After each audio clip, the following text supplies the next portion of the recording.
And welcome back, everybody, to another episode of Benched with Bubba, episode 155. We're going to talk to a good friend of ours who's been on the show a couple times. He's been a very, very active individual in the expert draft forum and his first NFBC main event, all that good stuff.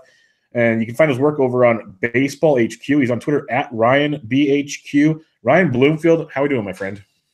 Doing pretty good, Bubba. Thanks for having me on. I think I finally recovered from TOUT Wars weekend in New York City. It's a long way across the country both ways. Yeah, no, that's I was very impressed with you because people go, "Why don't you just go and hang out?" I'm like, okay, that's quite the hike to go hang out, especially if you're not drafting. Like, at least you had plans, you were doing things. So yeah, it's been fun watching your Twitter for about the last, I'd say 2 or 3 months as you keep getting the news. Okay, you're in this league, you got an invite to this one. You've had a big month of March, big month. Yeah, it's been a whirlwind. I've been with Baseball HQ since 2012, so I've been there a while and just kind of working at it, and it all kind of came together this year with Expert League invites and first LABR, first TOUT, and I guess you don't have to be invited for the main event NFBC, but you do have to fork out some cash. So yeah.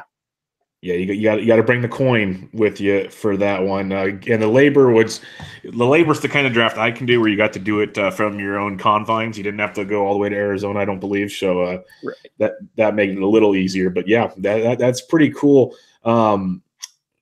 What is it like? I know you've earned your way into these. Like you said, you've been with Baseball HQ since 2012. But with all the guys there, Ron Chandler and Brett Sayre and so many guys there. You're probably the sixth, seventh guy now, Baseball HQ, doing these expert drafts. Yeah, probably something like that. With LABR, Ray Murphy had been in the mixed league and Ray's one of the two co-GMs along with Brent Hershey at Baseball HQ. He'd been in LABR mixed since its inception. I think back in like 2006, something like that. And emailed me in December and asked if I, wanted to take over the reins. And it was a great email to get. Wanted to thank Ray for that, and pretty easy answer to say yes. And then with TOUT Wars, they expanded a little bit this year, had an extra draft and hold league, I believe, and asked if I wanted to go to New York City. So certainly helps to kind of work your way up, get to know people, and have folks vouch for you and get you into these things, because sometimes it's pretty tough and long time coming to get in. Yeah, no, it's really awesome. That's why I was wondering how it all went, because there's so many really, really quality guys over there, and I was wondering how like the hand down or how it worked out there. So it's really cool that they thought of you when it came down to it, because you're definitely one of the good guys in this deal, and seeing you when it's fun for a lot of us other guys that are kind of dwindling around it, and we all know each other, but seeing some new blood that we kind of relate to getting in these, it's pretty fun to watch and root for. So that's why I want to have you on. I want to kind of get your first impressions of these drafts, because they're all a little different. We'll start with LABR. Like I said, you got to do this one online. It was a mixed LABR draft. When you went into it, you were the 6th pick in the draft, which is what I had in TGFBI, but a different draft. What was kind of your mindset going into this one? Yeah, so LABR, like you said, Bubba, mixed league. The thing with LABR, it's pretty early. Not as early as some of the fantasy baseball crazies like me back and started drafting in December and whatnot. But this happened in early February, or mid-February, I should say, before spring training, before any of that stuff. So you're a little bit drafting blind. You've got some ADP data, but you haven't really seen anybody in spring training. You haven't really heard how rehabs are going or see anybody play. So you're very early. I had the 6th spot, like you said. At that time, Trout Bets, and Trout Bets still are 1-2. Jose Ramirez was at the time the de facto number 3 guy. I wanted Max Scherzer. I went back and forth. We had our draft slots a couple of weeks ahead of time, and the 6th pick was really interesting. There were, and this, you've probably heard this on other podcasts. I've heard this throughout the preseason, really from picks like 4 to 20. There's a lot of similar guys, a lot of good bats, and a lot of places that I could take that 6th pick. So I really came down to like 3 different guys. I could go Max Scherzer, who, if available, would be my guy. But then I also had to do some plan Bs and Cs, because I don't want to be completely dumbfounded on my expert league debut. So I mapped out kind of the first 5 rounds, around a first-round pick of Scherzer, a first-round pick of JD Martinez, Christian Yelich, and Trey Turner. All of those guys have vastly different profiles. So if I'm taking Trey Turner first, I don't need to build up speed in rounds, 2 through 4, that sort of thing. If I'm taking JD Martinez first, I absolutely do have to worry about speed in the next few rounds. So it was fun to kind of play all those what if games. And with the 6th pick, you're going to get somebody really good and go from there. But yeah, I started with Max Scherzer and was happy to get him. I would take him number 3 overall, honestly, in 15-team mixed leagues right now. A couple questions for what you were saying there. First off, you said you take him number 3. Jose Ramirez went number 3, and you said, yeah, at this point of the season, what I think you were hinting at is we've seen him fall quite a bit in some of the expert drafts, TGFBI drafts, main event drafts. He's not falling out of the first round by any means, but it seemed like, in January and February, it was no doubt Jose Ramirez is a 3rd, he's a steal. We're seeing him fall. Do you agree with this fall, or is this kind of just a weird, everyone's trying to be different and they like their guys? Yeah, not really. I think Jose Ramirez is the 3rd best hitter. So my top 4 would be Trout, Betts, Scherzer, Jose Ramirez. Yes, he was pretty bad in the second half last year. Yes, he struggled against curveballs in that second half, or breaking pitches in that second half. But it's such a small sample. I'm going to take the 3 years of over $30 production that Jose Ramirez has put together the last 3 years, each of the last 3 years.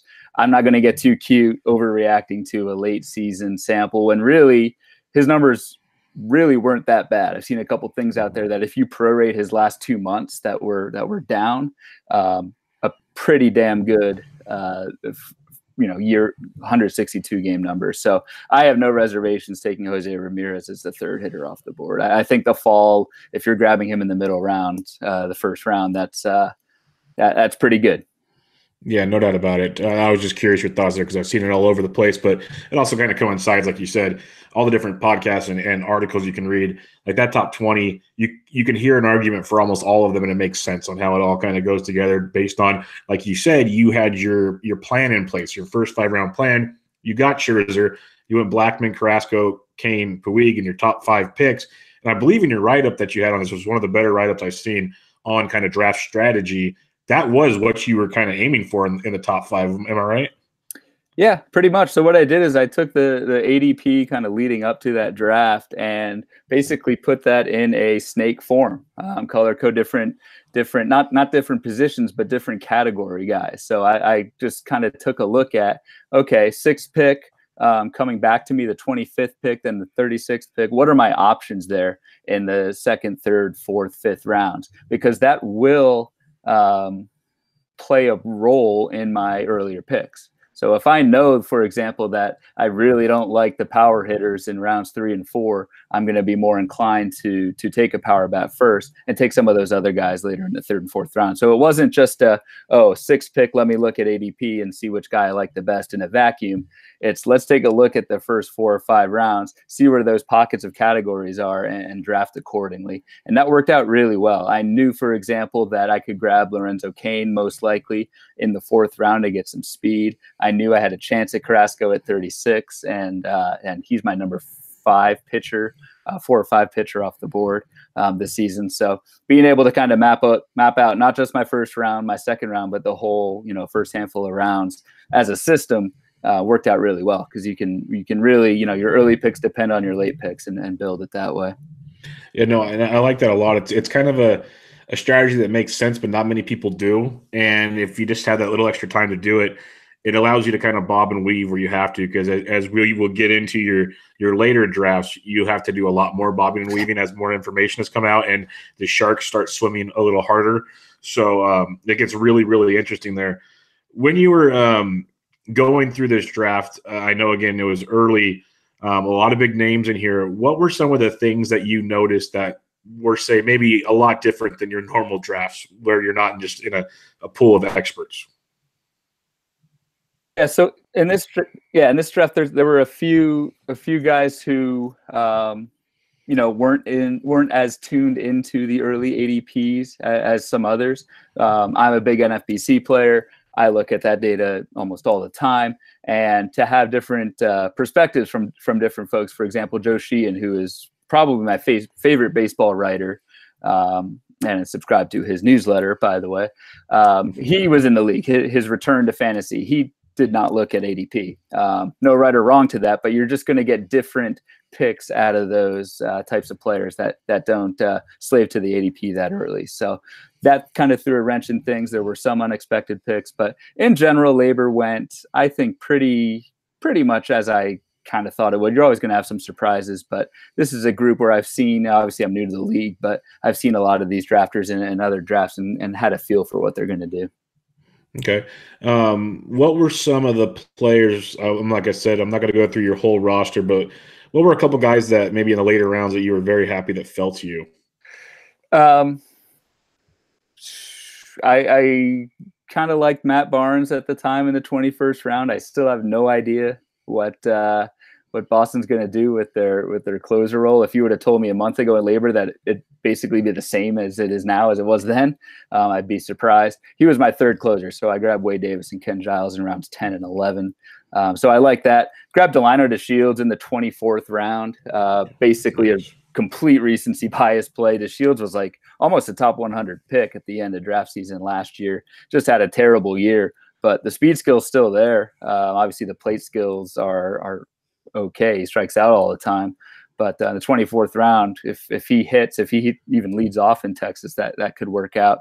A couple guys that haven't worked out so far, Raimel Tapia. I'm huge on him. Grabbed him in the 27th round. Just kind of not, hoping that David Dahl gets hurt in spring training. I wouldn't wish injury on anybody, but fourth outfield. We've seen it before. Exactly. We have seen it before. And in general, fourth outfielders, I love speculating on those guys because, there's 3 paths to playing time, especially if they can play center field. So Tapia I grabbed, but he may be one of the first cuts if Tapia is not playing early on in the season. Similar type of thing, Eric Thames was my 29th pick, my last pick in LABR, just because all it takes is an Jesus Aguilar injury, Ryan Braun injury, Lorenzo Cain injury. He can play first and outfield. So try to grab those guys with skills and multiple paths to playing time. So far, it hasn't worked out. No one's gotten hurt yet, but I'll hold on to him for a little longer and see what happens. But that's just good, advice when people are taking those late picks, because some guys don't know what to do with that.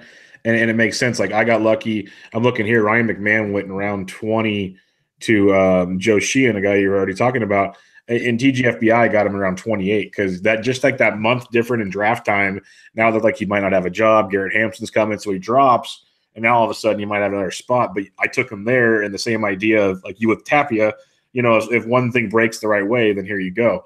So that's a way for people to kind of look at their late picks. I know we're wrapping up draft season this weekend, so there's something to think about when you're going in there. Is you don't have to just go shoot for the moon and go, hey, give me, the Fernando Tatis Juniors of the world that really have a longer shot at making playing time. Look for these guys that are just really, really close to making it happen. So I like that a lot. I like your Jeff Samardzija pick at 28. It's not even being a homer. That's just I think he's an innings eater with some big strikeout upside. And that Steven Souza Jr. pick I like quite a bit as well. A lot to like here. Overall, I think it was Steve Gardner who runs LABR, or someone came out with the projections to see who would be leading this league. Weren't you number 1, Mr. Bloomfield? I was up there. I got the kiss to death. I want to be number 2. I don't want to be number 1 there. All eyes on me, and you have to tweet it out and say, look how good I am. But yeah, it was a good draft. I enjoyed it. And so far, again, since this was over a month ago, no major injuries to the crew, especially Scherzer and Carrasco up top. My fate kind of hinges on those 2 right shoulders. So keep my fingers crossed here before opening day. Yeah, that's always a massive scare of drafting early and stuff like that. But if it works out, it works out. Now let's move on to TOUT Wars. Took place this past weekend in New York City. First off, why don't you let everybody know which league you were in and the uniqueness behind it? Yeah, so I was in the TOUT Wars head-to-head auction, and it's a points format. I've actually got into fantasy baseball with a points format that heavily weights starting pitching, and have had a lot of success in that over the years, drafting starter to start. Any points league, and I wrote this up at Baseball HQ today when I did my draft recap. you can basically throw any of the conventional rotisserie wisdom out the window with a points league. It doesn't matter if you get steals early or if you don't get saves or if you don't load up on power. Points are points. And by far the most important thing to do in a points league is to really, and this isn't really earth shattering, but look at your point scoring system. That matters more than any kind of player evaluation. Formulating a strategy around that league's point system is really important. And I think in fantasy baseball, I'm not a huge fantasy football player, but there are format football. In baseball, there's not. Like every league is almost different, and you really have to, be in touch with what those points leagues are, what the categories are, and how much points you're getting for each guy. No, that makes a lot of sense. Now, you were doing a snake style draft. That's one many people are accustomed to. This was an auction, as you said, and it was a head-to-head mixed league. How do you go into an auction, and how does, obviously you have to know prices and whatnot, but how does that differ in your approach in an auction than a snake draft? I love going into it with an auction because you just have so much more flexibility on the things you want to do. So what I wanted to do going into the TOUT Wars head-to-head league, since I ran the points into Baseball HQ's projections, what I saw after adjusting for replacement level value was that closers were being valued or projected for more points above replacement than a lot of the ace closers. The ace starters. So for example, I had guys like Brad Hand, Edwin Diaz, Felipe Vasquez worth more than Carlos Carrasco, Blake Snell, just because of the scoring system. Most baseball leagues have 1 point per out. TOUT Wars was 1 point per inning. Last year, TOUT Wars was 1 point per out. And then they almost kind of overcorrected this year. And so the value for starters really went down. So I went into the auction with a plan to draft 5 closers. And that's what I did. It's a little harder to do in a snake draft because you kind of have to draft those 5 closers in 5 consecutive rounds if you want to get the good ones. In an auction, I spent $20 each on my top 3, and then like 15 to 10 on my 4th and 5th. So the auction just gives you a lot more flexibility in terms of what you want to do with your squad and execute it. Yeah, it's one of those things. It's like when you're in a snake style draft, you can't always get the guys you want. And in an auction, you're not going to get them all, but you have a chance to get who you want, exactly. which is always nice. That basically is what you were saying there. So you went with this closer strategy, obviously, like you said, based on the point system. You have Felipe Vasquez, Craig Kimbrell, which I like the gamble, especially it's not an only league. Kenley Jansen, Wade Davis, Brad Hand. This is amazing. It was bad. So those were my first 5 pitchers. No one really caught on to what I was doing, and I thought other people would try and go like all closers. No one really else did. I think one other team drafted 4, a couple with 3, but I was the only one with 5. And I basically started out Jansen, Vasquez, Kimbrell, Davis, Hand. And it was funny. So the head-to-head auction is done at SiriusXM headquarters in Times Square. And there's a couple breaks. And after the second break, or when the second break just started, the guys came running out of the SiriusXM broadcast booth. Hey, Bloomfield, we need to talk to you. drag me into the principal's office and asked me what the hell I was doing. And I explained. I mean, in points leagues, it's all about points, but also points above replacement. So you need to normalize it. I mean, everyone has to start 9 pitchers. You have to get 950 minimum innings. So even if pitchers aren't worth as much as hitters, so the story is that Max Scherzer, from a raw points perspective, is worth basically as much as like a mid-tier hitter. I've got Max Scherzer. Yeah, it's different. Yeah. Max Scherzer, I've got roughly around like Hunter Renfroe, Nico Goodwin, Mitch Moreland in terms of raw points. But you got to start 9 pitchers. So when you factor it against replacement level, he gets bumped up quite a bit. But that was my strategy. That's where I saw the market inefficiency, and I took 5 closers. I would go all closers if I could, but you got to get those innings. So I don't want to fall short. That's what I was going to ask. You have your starters are Alex Wood, Joe Musgrove, Dylan Bundy, Domingo Germán, and I get it. And they're actually, for the prices you got for those guys, you spent a total of $8 And those are like 4 legit. They're going to get innings for you. You get like Dylan Bundy's an interesting one because you never know, but the talent's there. And Herman should start the year in the rotation. He's really, really good. Do you think you're going to have an issue getting to 950 innings? I don't think I'll have an issue getting to 950. I'm a little worried about the quality of some of those innings from the starters. Yeah, I got some pretty good prices on some of those guys, but it's a 12-team league, so you're gonna get. And that was also factored into my kind of strategy. There's a whole pool of starters with upside in a 12-teamer. Even in the reserve drafts, I got John Gray, Zach Eflin, Loaiziga, Derek Holland. So I'm not too worried about hitting the 950 innings. If I have to kind of quote unquote tank a week and go all starters and just say if I'm playing a weak team or I need to build up innings, maybe just go all starters for that week, get to my 950, and then in the playoffs, this is a playoff league, then go full on closer, might do something like that. But no, I'm not too worried about hitting the 950. I just want my starters to be above 0 and not get me negative points.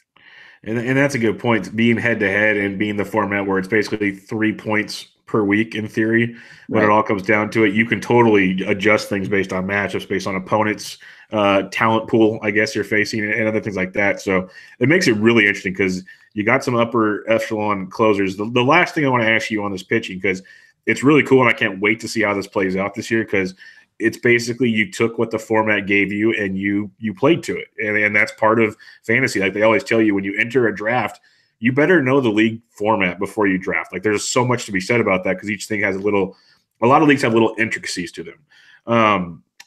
How long did it take you from once you got invited, you looked at the format to go, I'm going this way? Yeah, not long at all. Right when I saw the point system come out, that the TOUT folks were, they were very transparent. This is what changed from last year. Here's the new scoring system. The downside of that was I couldn't really use last year's results as a barometer going forward, just because of the change in value to starting pitching and innings. But I knew pretty much right away once I plugged those points into HQ's projection system, normalized it against a replacement level value for hitters and for pitchers separately, got those dollars values based on that. Once I saw that that a lot of closers were valued more than the Carrasco, Snell, Bauer tier, that's what I was going to do. And I would just hope that no one else caught on to it. And we'll see. I think that was the right play. There were a lot of other interesting strategies here. A lot of people did go heavy on starting pitchers. Some people punted pitching altogether. So Paul Sporer, who obviously knows his pitching and can run that end game better than anybody else in this industry, he basically completely punted all pitchers. I think he spent like less than $20 on pitching, a 90-10 split. Jake Seeley did something similar, and Jake won the league last year. So it was cool to see a few different strategies in the room, and it became pretty apparent about halfway through what people were doing. Everyone was mocking me out for drafting so many damn closers, but it was fun. It was a good group of folks. I love it. Yeah, and it is a really good group. A lot of you have Ralph Lifshitz right by you. You have Chamberlain. So a lot of new guys in the league also. So it's kind of cool to see that. You obviously had the monster of last year, Mr. Clay Lincoln there, which is always entertaining. He was dominated last season. When it comes to your bats, you have some very, very good bats and some very nice cheapies. You went like Abreu at first base, Arenado and Rendon, two of your big-time purchases there, and Charlie Blackmon. Blackmon was on your LABR team as well. What is it you're seeing in Blackmon this year that, 2 years ago he just tore the cover off the baseball. Last year was good, but not as good. What are you seeing in Blackmon this year?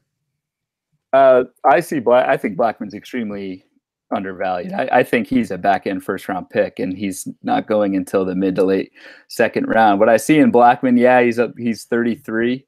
Last year was a down year, but he's been just as consistent as anybody. Still playing in Coors, still has a great lineup. Like, I don't think he's on the decline at all.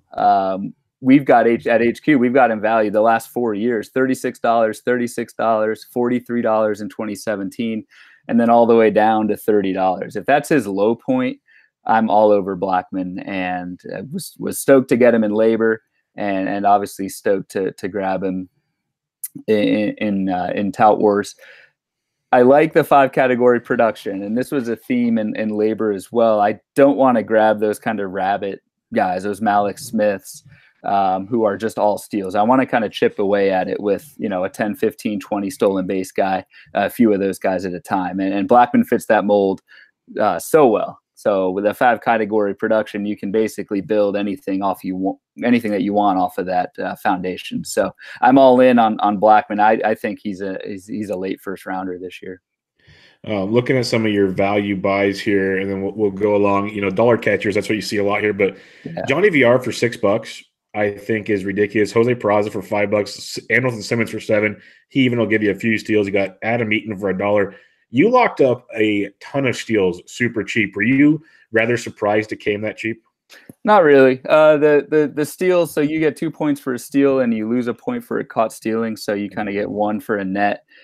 So that kind of knocks the value on some of those speedsters. Like VR in a normal Roto 12-team league will go nowhere for $6. It's just because, and also strikeouts, you get a negative half point for striking out. So someone like VR who Ks a lot, yes, he walks and you get a point for that, is devalued a little bit. So VR at 6 looks really good. I had him valued for like 12 or 13, so I'll take that all the time. But it's a little different in that the speed guys weren't, totally overvalued.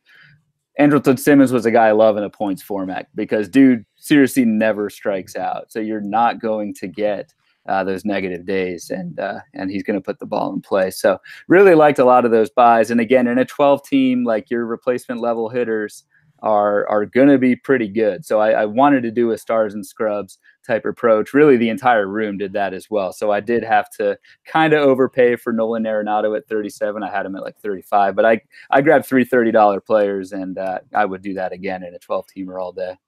Yeah, that's what I like to see, because that's why I want to get your input there. Is you don't see a lot, like in some of the 15-teamers, you don't see a lot of $30 guys like that, or in the only drafts, you see a couple, but you're not loading up on them as often. Last question I have for you: who was a player or a couple of players that you were all in on, and someone wanted them a little more than you? Besides like Mike Trout and Mookie Betts. Yeah, I really wanted to grab Edwin Diaz. Obviously, that would have fit your format perfectly. Yes. Would have fit it perfectly. But just the way that the auction shook out. So Kenley Jansen was like the 4th pitcher off the board, and I took him at $23. And Edwin Diaz went for over 30. So I didn't want to, and I had him valued at like 33, but I didn't want to blow that much money that early on closers. I wanted to kind of mine that next tier of closers a little bit more. So wanted Diaz, but couldn't pull the trigger that early. So he was definitely one who kind of slipped away because my strategy was so unorthodox. Like I was kind of the only person who was aggressively going after closers, so I kind of had my free reign. And then in the end game with starting pitching, it was just picking up the scraps and grabbing whoever's left. So wasn't really challenged there either. So it was kind of a stress-free auction, just kind of hoping that people wouldn't think I'm totally nuts for getting those 5 closers. I love it. Lastly, any tips you have for maybe some first-time auction people going into this weekend, the final draft weekend? Like, if ideas on throwing guys out or anything, any tips you got there? Yeah, I think my biggest thing that I love to do in auctions, and this is really for in season, but you can tell who people like in an auction. And if you're in a bidding war with somebody, especially in a trading league, if you're in a bidding war with somebody, I always write down who I outbid to get that player, because I know later in the season that whoever I beat out for that player probably likes them. So if I'm going, 28, 29 on Anthony Rendon, 31, 32, I'm definitely writing down that the person who I just beat out for Anthony Rendon likes Anthony Rendon. And if I need to trade him later on, I know exactly who I'm going to first. So that's one of the things I always do in auctions, is to write down who I just beat out. That has worked very well for me in the past. That's outstanding stuff right there. All right, let's go to the NFBC now. So you've done LABR, you've done TOUT, you've had some big ones. Now it's the main event. This is where the big boys come to play. $1,700 to get in. So you're not messing around. It's go time. What did you do anything different to prepare for this than your other drafts? I made a point to get some sleep the night before. so this TOUT Wars weekend, man. So I flew in Thursday night red eye, landed Friday morning, took a little nap Friday, had my TOUT Wars H2H draft Friday night, went to Foley's after the head-to-head auction, and then had the main event Saturday at 1:00. If I drink too much at Foley's the night before, it's not going to be too good. So I took it easy. Kind of called it a night around midnight. Got a good night's sleep because the main event was a different animal. As you said, $1,700 to get in. I had some bankroll built up from last year, so that helped a lot with the entry fee.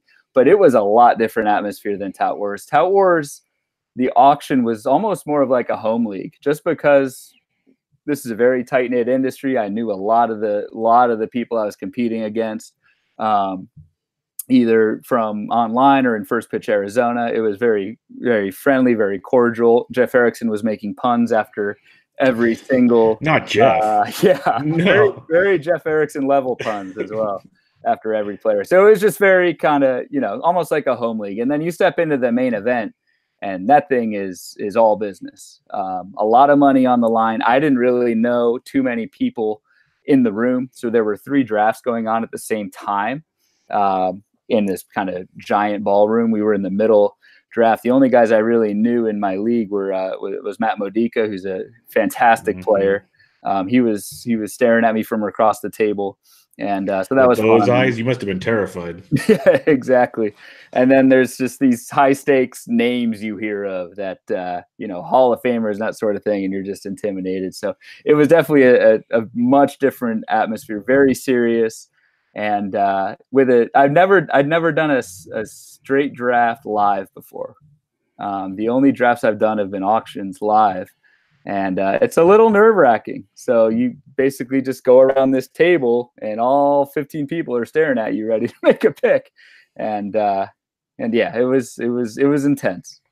For someone that's never been in the main event, how long are you on the clock for? How long do you get? Right. So you basically get a minute for each pick. And there's a guy in the middle of this kind of U-shaped table setup going around with an iPad, and he's basically just standing in front of you for a minute, waiting for you to make your pick. And I got sniped hard in the 3rd round, got sniped hard in the 6th round and the 12th round. And I took that full minute, and it was like the longest minute of my life, because he gives you a 30-second warning, and then down to 15, and you're just like yelling a name out. So you yell out the name, and then the guy running the draft puts it in the iPad and walks over to the next guy and just goes in a big circle. It was very well run. I will say that too. The NFBC guys do a great job with it. I love it. And being the main event, and being that there's an overall prize and your league prize, I've had a lot of people like in my website Slack chat, and this other guys ask me like, like they see guys posting in FBC ADP, and they see all these different deals, and they want to know like, why does this guy jump up early, and why do people do this and that? Can you kind of explain a little bit, sitting in that room? And like, I looked at the main event ADP last night, and there's a lot of things that stood out to me just going over these for the last few months, the differences. What is it that makes people kind of adjust and maybe jump a guy earlier, or some guys fall more and whatnot in this kind of format?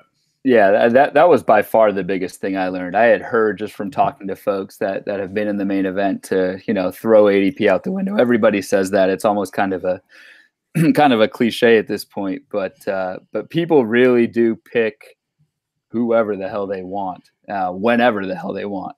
And so that was good and bad. You love it when certain guys go way early and you're not on them at all, right? That's a win. In my league, it just seemed like everyone that I was on was getting pushed up, and maybe it just always seems that way, but it was very difficult to adapt to that. You kind of, and I talked about this back in LABR, you kind of try and map out your first 5 rounds. For me, that went to hell after the 3rd round, because people were just taking whoever they wanted to. And these guys do a lot of research. I mean, these guys are serious players, and they don't care about, and rightfully so. They think they're smarter than the average NFBC player, and they probably are. So they're taking whoever they want. All right. So when you put your KDS in, Did you get the pick you wanted, or how far off were you? No, I got the rookie shaft. So I almost went 1 through 15. I had a couple. I pushed up number 6, number 8, just because I've had those in previous drafts. I got the 11th draw, which was fine, but that's where I ended up. And at 11, it was tough. I kind of had a real big top 10 that I wanted, and was hoping one of those guys would slip out. So now that you sent me your roster, and for those that are wondering, I'm sorry, but these aren't online. But you can look at the ADP, and now looking at this and look at the ADP in front of me, you're one of the ones that got JD Martinez at the 11th pick, which I was tweeting last night was one of the better bargains I've seen. I am very big on JD. I can see how other guys jump ahead of him. I get it. But I think his talent and the overall production outside of steals he brings is insane. So was he one of the top 10 you were looking at, or is he like, okay, well, I didn't get any of those, let's take JD? No, JD was probably like my number 5 player. Yeah. So like, yeah, when he fell, I was planning around getting Jacob deGrom. I really wanted deGrom at 11. I wasn't sure if he was going to make it. deGrom ended up going 10, but I was not expecting JD Martinez to be available. He was available because Trevor Story went 9th overall. And again, that's an example of throwing ADP out the window. Not a bad pick. I mean, that's your guy. Trevor Story's not going to be available probably back in the second round. So Story got pushed up, and that gave me JD Martinez. I was happy with it. I don't know if he fell because he's had some back issues this spring, if that's starting to scare people off with his age, but I'm not too worried about it. JD's playing in games and DHing, so I'm going to take that every time at number 11. I was pretty stoked to have him fall. Yeah, I would have been over the moon with that. That would have been like, okay, that's an easiest pick I'll probably make the entire day. Let's move on. You went Cole and Buehler. So you said your top 3 kind of went as planned.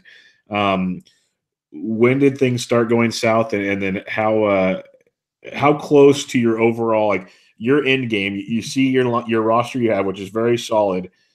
How close is it to kind of an ideal Ryan Bloomfield roster, or how much of it was like, oh, I had to bob and weave so much, we made it work, but it's not there? Yeah, there were definitely a couple guys who I wouldn't normally get. Like I grabbed Matt Carpenter in the 7th round, and it's my first share of Matt Carpenter. That's not a guy that I'm really in on. But Jose Abreu got taken the pick before me, sniped in the 7th there, and that was one of those moments where everyone's staring at me for a full minute, and I just have to make a pick. Followed that up with, and this is kind of my main takeaway from the main. I followed that up with Craig Kimbrell, who was my first closer, and I just hope the guy signs. It's a mixed league. It's not going to take Kimbrell that long to get ramped up, probably 4 or 5 appearances. But we are getting to the point where he needs to get on board with somebody, or else I'm going to start to be concerned. And it's kind of funny, like that, and I took Archie Bradley as my second closer. I hope he gets the job. I think he will, but I don't know for sure. That those 2 guys are iffy, and that kind of was in the back of my mind in the end game, where it's like, man, this team better work out if Kimbrell and Bradley need to be in that closer role. So, and it was just, I mean, it's the room, closers went earlier than normal, probably didn't adjust as I normally should, but that's the way it is in the main. It's a bloodbath. Yeah. Closers are definitely going earlier. If Kimbrell pans out, that's a steal. But I'm with you. It's kind of scary to see how that all goes. But I really like where it went. A 2-catcher league, getting a guy like Posey early does have some validity to it. Looking back on all 3 drafts, all 3 were different in their own rights. What are you going to kind of do differently going next year? We'll see how it plays out this year first. Good answer. My main strategy this year was been pretty consistent across all my drafts, was to load up on 2 starters early. I really, really like the top 15 pitchers. I think there's a big drop off. I think I'm in the minority here, but I really don't like a lot of the round 5 through 7 pitchers at their draft cost. I think, and what I've done pretty much throughout is skip that tier entirely. Go 2 aces early. Those guys tend to bring a better return on investment. That's been kind of proven at HQ over the last 10 or so years. We call it the Santana plan. It's named after Johan Santana. Like it's that, it's that old. But those guys generally retain their value better. So that was a big thing. I wanted to get some steals,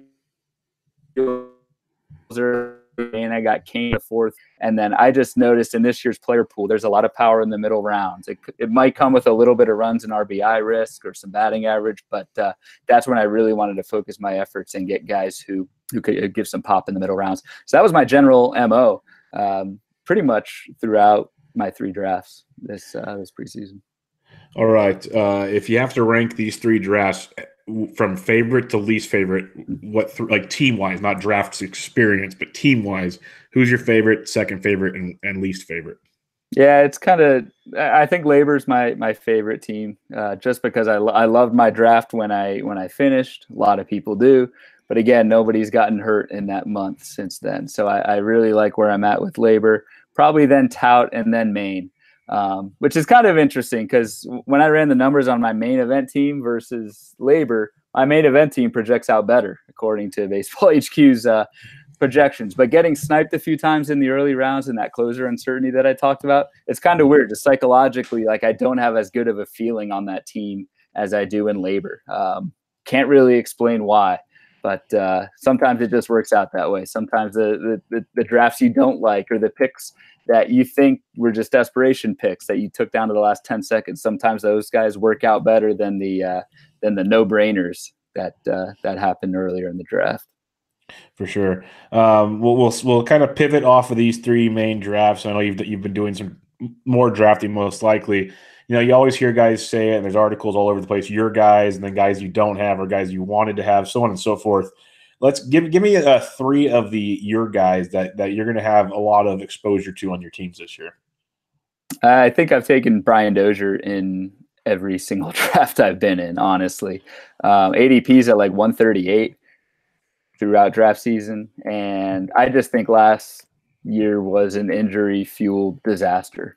And a year off, an off season to help heal. Dozier was one of the most consistent players in baseball the previous 4 years. Gets you that double-digit homers, double-digit steals. I think there's a lot of rebound potential. I love that he landed in Washington, and I think he's being severely underdrafted. This is a guy who's averaged $25 the last 4 years in value and is going outside the top 100. So I've been taking him rounds 8 through 10 roughly in a lot of my drafts. Another one's Carlos Carrasco. Took him in LABR. He's a again, like I said, my number 4 or 5 starter. I think he's better than a Blake Snell, a Trevor Bauer, a Verlander even.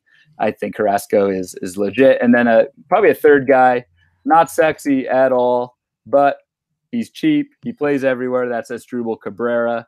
I got him in the main event in the, 15th round, and just love the flexibility. Dude puts up $15 every year, and there's not much of a ceiling there, but I'm taking that position flexibility all day, and especially in a league like NFBC where you don't have a DL, you've only got 7 reserve spots. You need some flexibility. So Asdrubal is on a lot of my teams this year.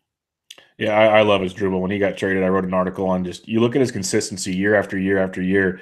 He just gets it done. And going into a ballpark like Arlington is not going to hurt. I'm with you on Carrasco. I know I'm drafting as we record, but beforehand, my first pitcher off the board, I took Carrasco ahead of Snell and Bauer. So I'm with you on Carrasco. I have him on a couple squads now. So big fans there. My number 1 guy is Victor Robles. I am expecting big things of him. The helium has risen, which really, really hurts, but I think you've got 25 plus steal potential with this kid with some power. Depends on where he gets set up in the lineup, obviously, but the tools are there, the skills are there. I think he's in for a big, big year. Lots to like there with Victor Robles. So those would be kind of 3 guys for me. Who are some of the players you just won't have anything to do with at all? So it's kind of funny you asked that because this is a story actually from LABR. I think there are guys that I'm quote unquote out on. So, like, I'm out on Chris Sale this year. I just don't trust the injuries. I don't trust the innings total. I'm not going to take him. I'm not going to take Ozzie Albies. He's another guy who I just think is being overvalued. But the takeaway is that everybody has a price. Like you can be out on somebody, but like if Chris Sale is available in the 4th round of a draft, maybe I am taking Chris Sale at that point in the draft. This happened in LABR. So I was also, or so I thought, out on Gary Sanchez. Just because, you know, I don't like his draft price. He's kind of out of sight, out of mind for me in my draft prep. Well, Gary Sanchez fell to 99 overall in LABR. And I took Nelson Cruz 2 picks before, or maybe 98th overall, but either way, I took Nelson Cruz 2 picks before Gary Sanchez, not even really knowing Sanchez was available because, again, I'm out on him and I wasn't thinking. So I think the takeaway there is always be open to taking anybody at any time. You never know when someone's going to fall, and you actually will be in on someone that you're out on. That's happened to me a couple times. And that definitely played out in LABR, and Jeff Erickson got a fantastic value on that.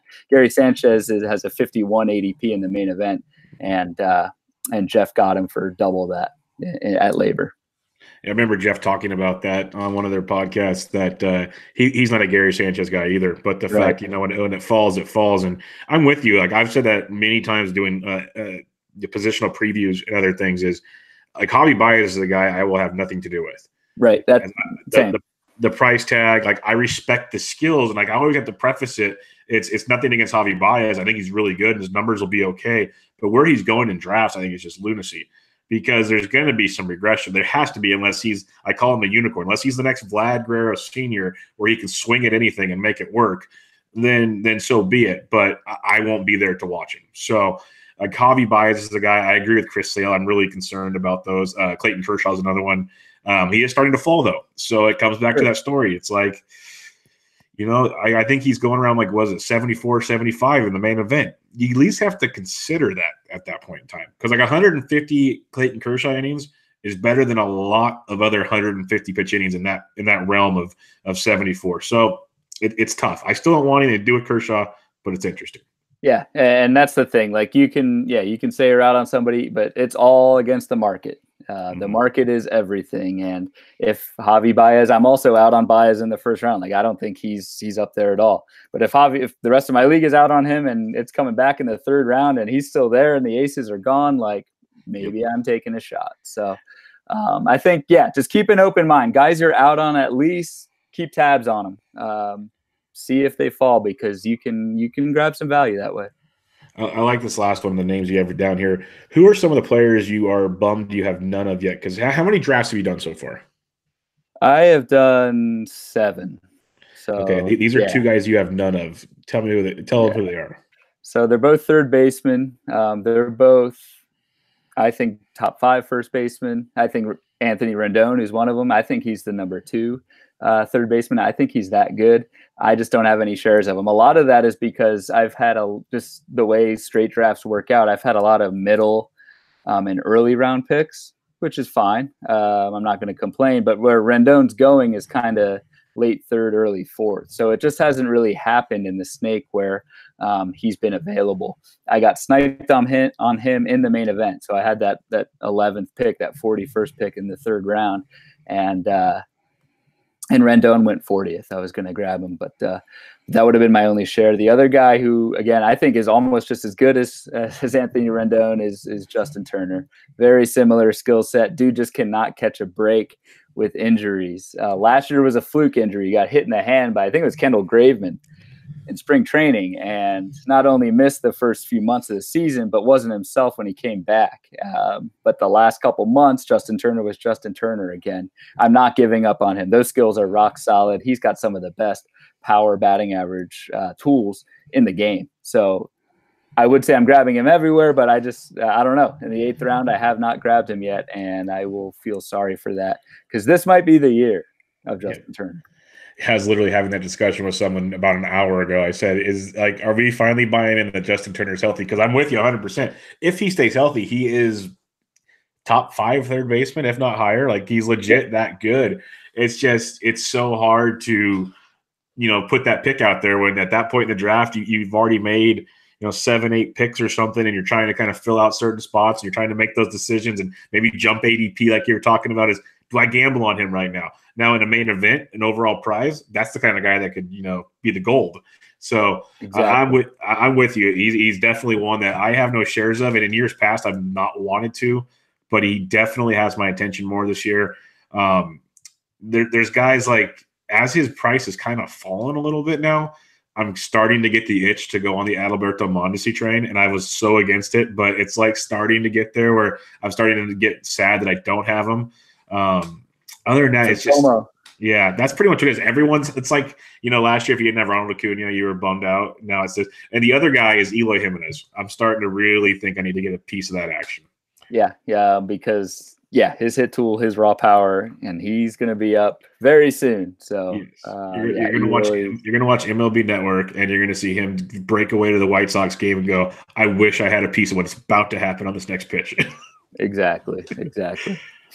Before I send you on your way, Ryan, a great episode as always. Why don't you let everybody know what you got going on at Baseball HQ, as you guys don't stop. We don't. We are all baseball all the time. We started prepping for 2019, literally the day after the regular season in 2018. We start the baseball forecaster for the following year. So it's a nonstop operation over at HQ. I put out a speculator column every Wednesday on the site. It is a subscriber site, but I'm doing kind of a bold prediction type piece coming out next week that'll be out of the paywall for everyone to see. Got my LABR and TOUT Wars recaps. I tried to make it so it wasn't just a review of my team, because a lot of people don't care about your team. I tried to just go through my process. I think process is so important, and I hope folks can learn from some of that if you're drafting this past weekend. So feel free to get me on Baseball HQ. I'm on Twitter at RyanBHQ. Pretty much all the time, much to the chagrin of my day job. So I'm with you. My day job knew just how much I was on there. They'd probably fire me. So I'm with you. But thanks again for joining me, man. Everybody go check out the work at Baseball HQ. Great stuff they're doing there. The forecaster is a must buy every season, and Ryan is a big part of that. So Ryan, thanks for joining me again, man. I had a great time. Yeah, appreciate it, Bubba. Love what you're doing with the show. The guests you've had on lately are just fantastic. Watched the Eno episode, watched DVR, watched James Anderson. So you're doing great things here, man. I appreciate it. DVR and I have to talk again because he knew the juice. He didn't tell me. I was laughing. I was like, God, we could have broke the news. I could have blown up the Twitter, but I get it. But he kept it quiet all TOUT Wars weekend as well. So that's an awkward time.